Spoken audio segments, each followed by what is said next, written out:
Sa wala pa ang adlaw ang mga bituon, sa wala pa ang yutaw ang panganad nga madulong. Dito sa hunahuna sa ama nako kaniyana, usa ka gamayng aligato gikan sa dakong siga.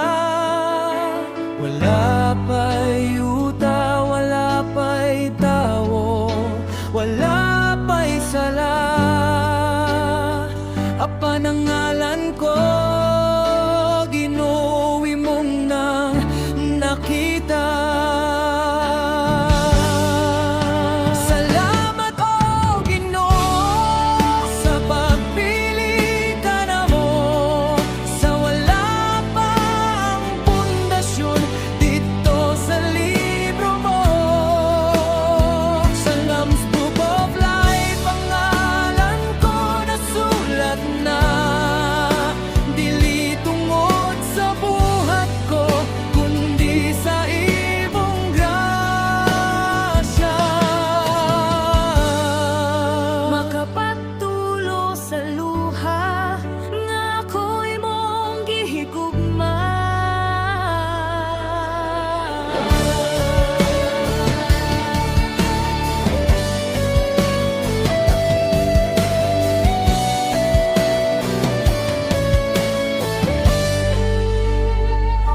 Sama sa usa ka agila nga nakadungog sa tawag, ikuha mo ako sa pundok sa mga uwak nga nangabungkag. Gipadayag mo ang mga selyo, ang misteryo sa imong pulong nga ako di ay iyang bahin gikan pa sa sinugdan.